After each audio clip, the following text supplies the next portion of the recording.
Hello and welcome to World Insight with me, Tian Wei. The program is coming to you Monday to Friday on CGTN.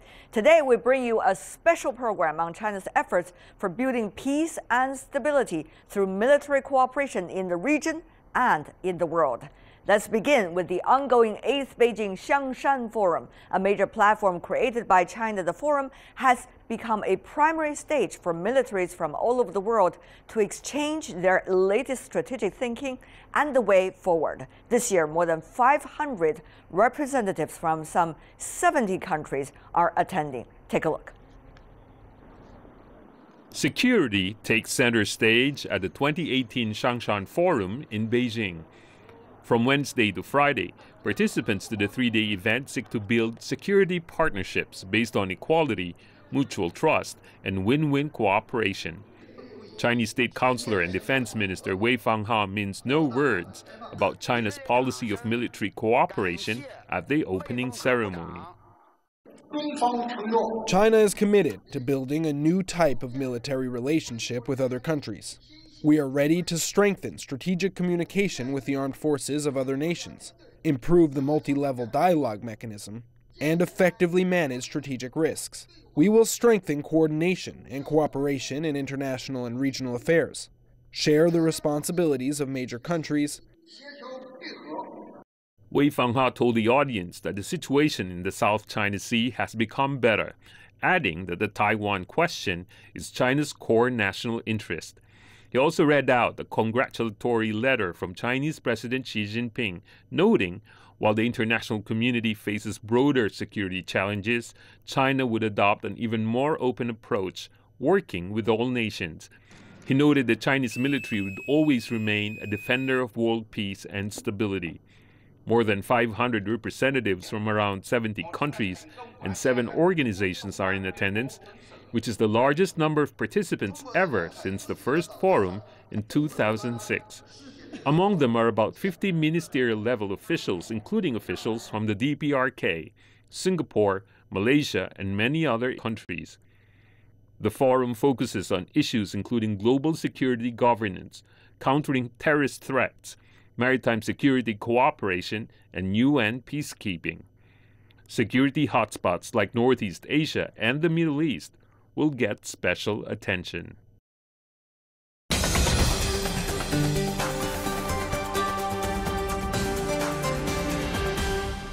So, at a time of dramatic geopolitical changes, how will militaries keep the goal of peace? Will Xiangshan Forum discussions contributing to that direction? For more, joining us in Beijing, we have Luo Yongkun, who is an Associate Research Fellow at the Center for South and Southeast Asian and Oceanian Studies from the China Institute of Contemporary International Relations. Also joining us in Beijing, Alexander Lukin, a professor who is the director of the East Asian and SCO Studies at the Moscow State University of International Relations. Welcome to both of you. Also joining us in Los Angeles, in the U.S., Jonathan Pollack, non-resident senior fellow at the Center for East Asia Policy Studies at the John Thornton China Center, Brookings Institution. Gentlemen, I want to begin by asking the two of you who are here in Beijing, particularly Mr. Lukin, coming from Russia, for this year's Xiangshan Forum.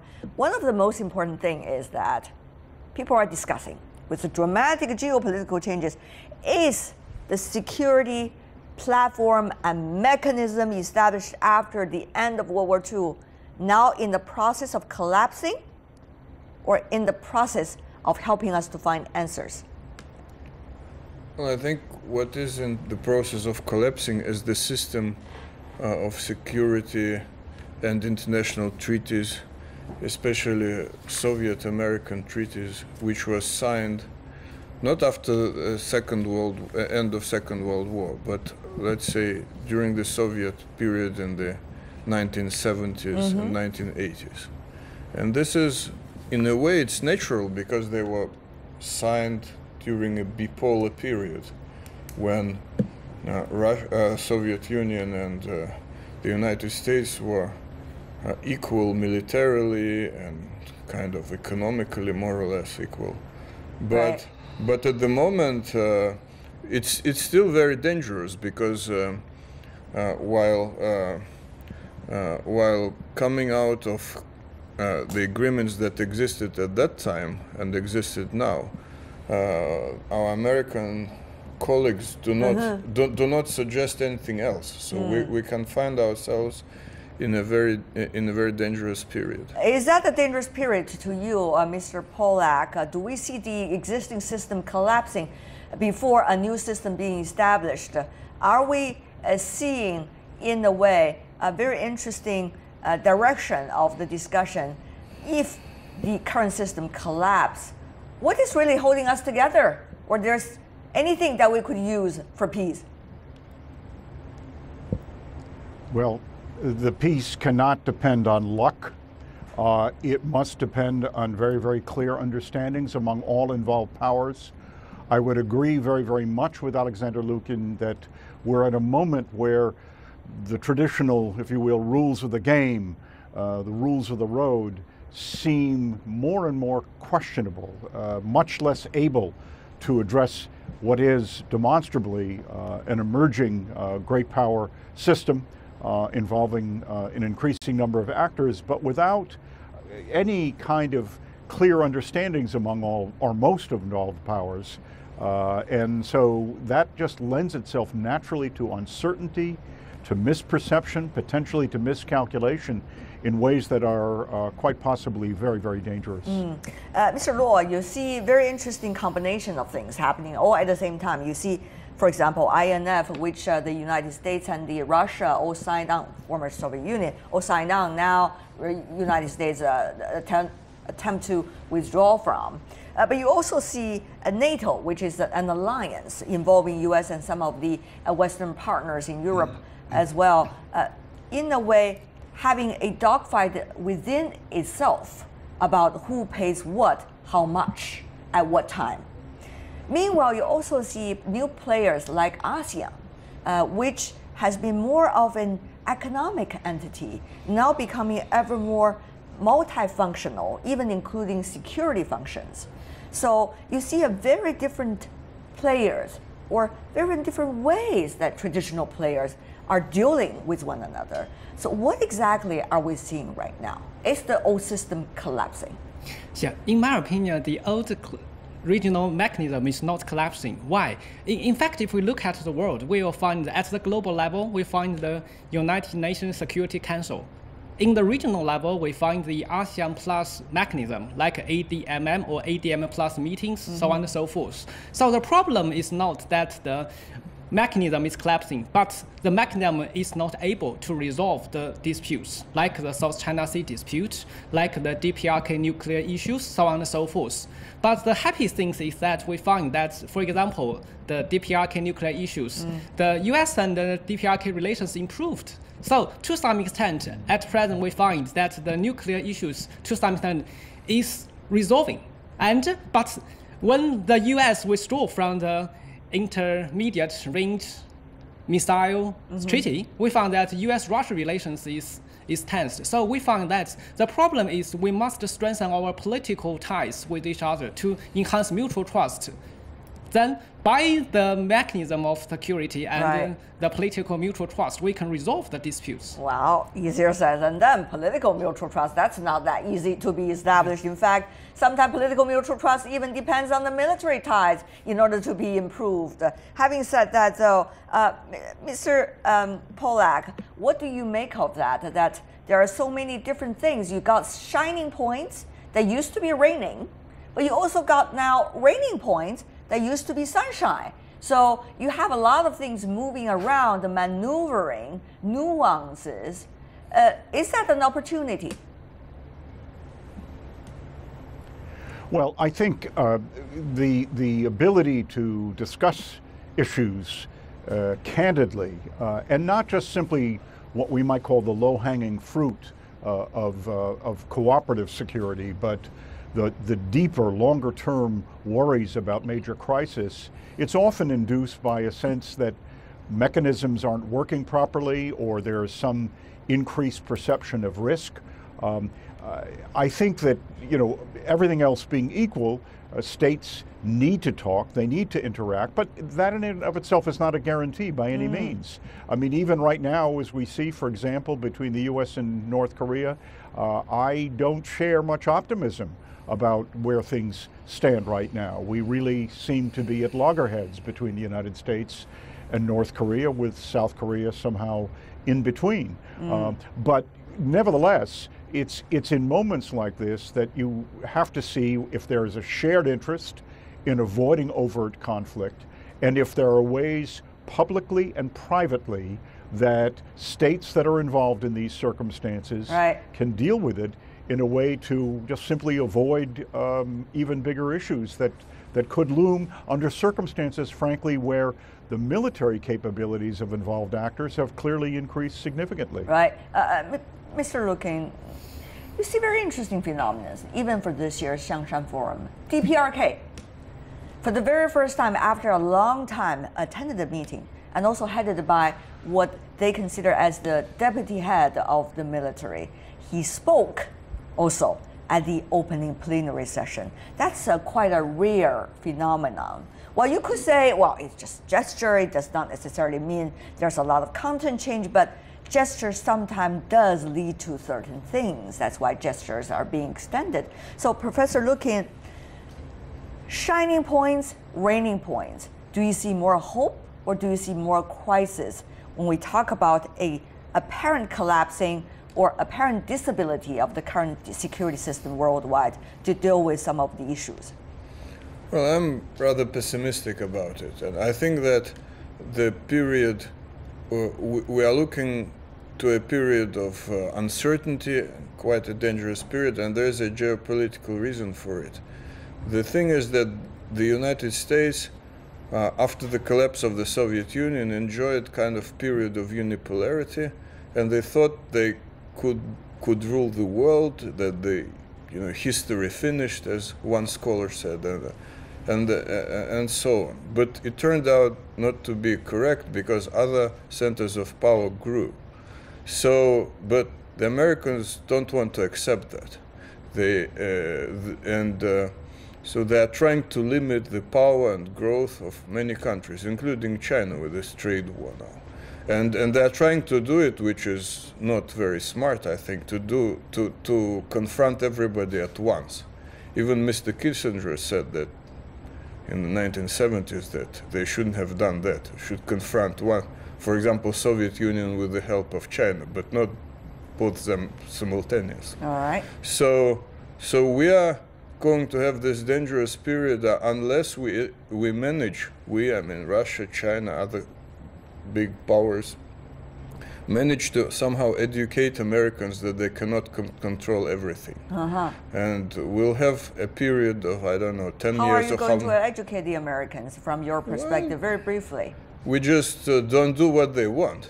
All right. Like, like China disagreed with the concept of G2, which was, promoted by Mr. Brzezinski, who said that G2, we give China basically a privileged position, but China should do for us what we cannot do alone, like be kind of agent. Okay. Solve Middle Asian crisis and solve Iranian crisis and so on. And China says we don't want to do it. We want real equal partnership. Well, according to Professor Lukin, we just don't do the things that the Americans want us to do so that there will be more players on the block and there will be a way to save the current system, as he puts it, because it's a multilateral system.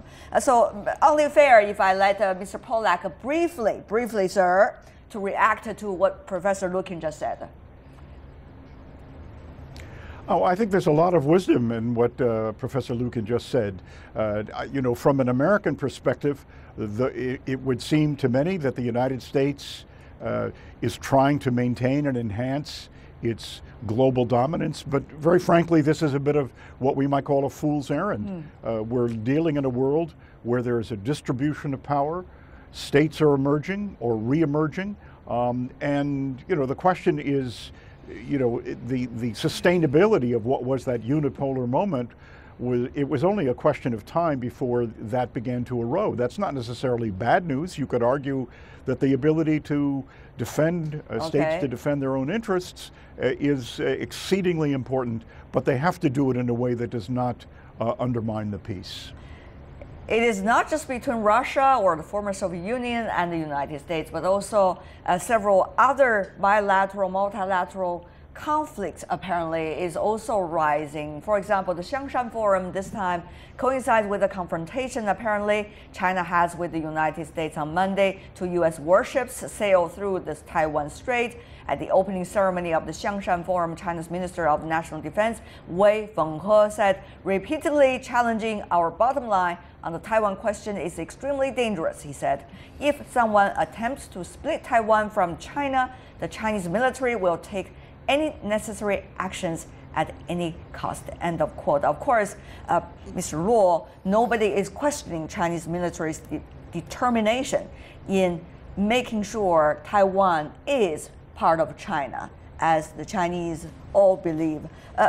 Having said that, though, this bilateral military relations vis-a-vis the bilateral relations between China and the United States is getting ever more interesting. Yeah. I think the bilateral relations between China and the US, especially the military-to-military relations, is the foundation for the bilateral relations for the whole, and even the foundation for the global and regional peace and stability. So I think the most important thing is just now I mentioned that for both China and the US, we need mutual trust, but it is difficult to reach. So just as you mentioned that the security issues, like the Taiwan sovereignty issues, is the sensitive issues. So that's why we need the Xiangshan Forum.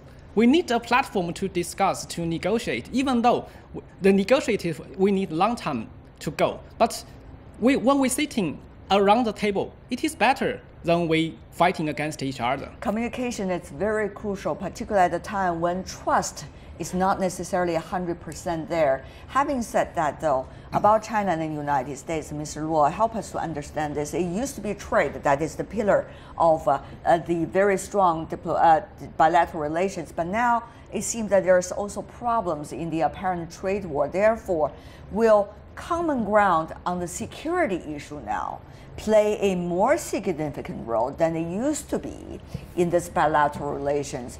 And as a result of that, having an impact on the local security landscape?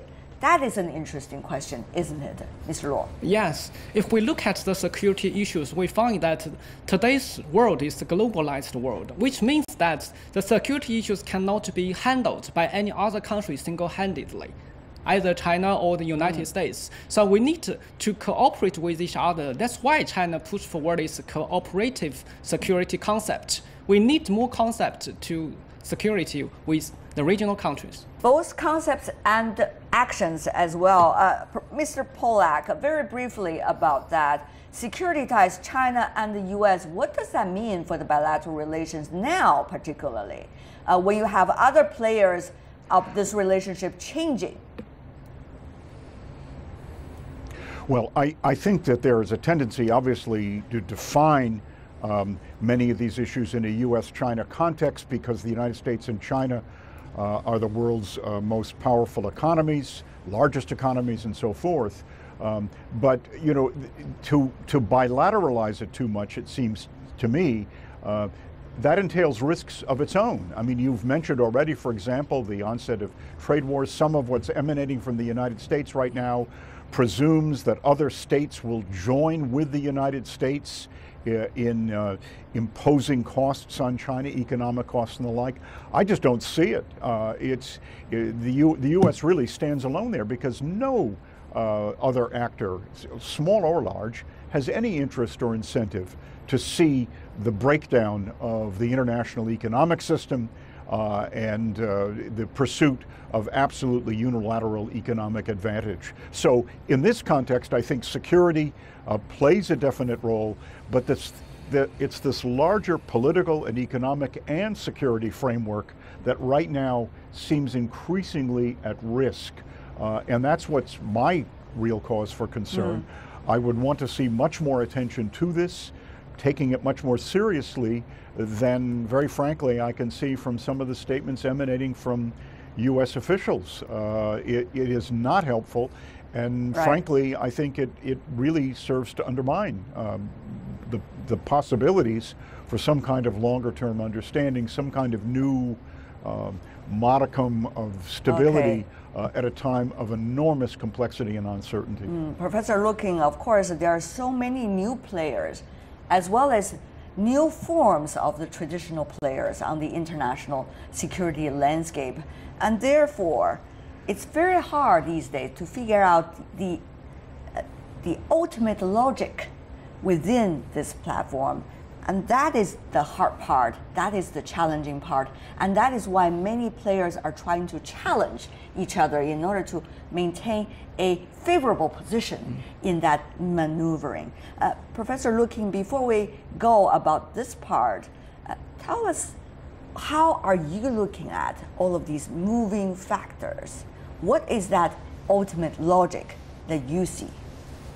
Well, I think that the world is becoming more and more multipolar, and we need kind of new set of rules that will govern it. But the problem with that is that not everyone agrees to have this kind of rules. The United States, for example, or especially its government, sticks to the idea that the world, they behave as if the world is still unipolar, while it's becoming more and more multipolar. So that's the major problems of the conflict. I hope that at some point we'll find a way to coordinate the concerns and the ideas of every player, but it will be very hard because it's not only two players, now there are many players. Multiple players on the scene of world security, that seems to be the conclusion that, and the logic that you are reaching. And as a result of that, how can these multiple players work with one another, interact, react, and act? Those are questions needs to be asked. We've seen some examples, for example, China, that has been intensifying its multilateral military cooperation in recent years, particularly with its neighbors. In August, China participated in the SCO peace mission in Russia with 8 other countries. This was the first exercise to include the new SCO members, India and Pakistan. In September, China joined Russia and Mongolia in the Vostok 2018 war games that involved at least 300,000 troops. This month, China and ASEAN navies are participating in the naval drills at the Sea of Guangdong province. At the same time, Chinese, Thai, and Malaysian navies are conducting trilateral navy drills as we speak in the Indian Ocean. These are all actions taken by China with other players multilaterally trying to create some kinds of cooperative capabilities and trust. But the question is whether it will work.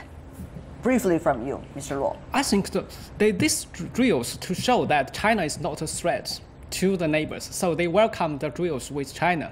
Secondly, I think China, with the drills with the neighbors, just to give the public goods, especially the security public goods, to the regional countries. That is very important for threatening China. Well, the United States is always looking very closely both at the Indian Ocean and the South China Sea. Mr. Pollack, briefly, once again, from you, will these multilateral efforts made by multiple players in the region involving China giving the United States more confidence or more concern about its presence in the region?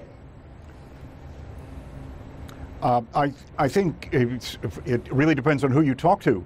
I don't think, frankly, the leadership of the Defense Department, let's say Secretary Mattis, is in particular troubled by the idea that there are such exercises and activities. They're a necessary building block. The question is the scope and scale of these exercises, whether or not they can move into more sensitive areas, or whether that's just simply a bridge too far at this point in defense diplomacy and in cooperative security. So it's part of the question or part of the issue, but it's certainly not the entirety. But I think, very frankly, it's much better that states interact with one another, become much more familiar with their operating concepts, rather than stand apart. Well, those are exactly the questions we're going to tackle in later discussion of our program. So you want to stay with us here on World Insight on CGTN. Still to come in our program, China teams up with Malaysia and Thailand for naval drills. The more the better. We will ask our panelists, together with some of the questions earlier already raised by our panelists for the first discussion, right after this break.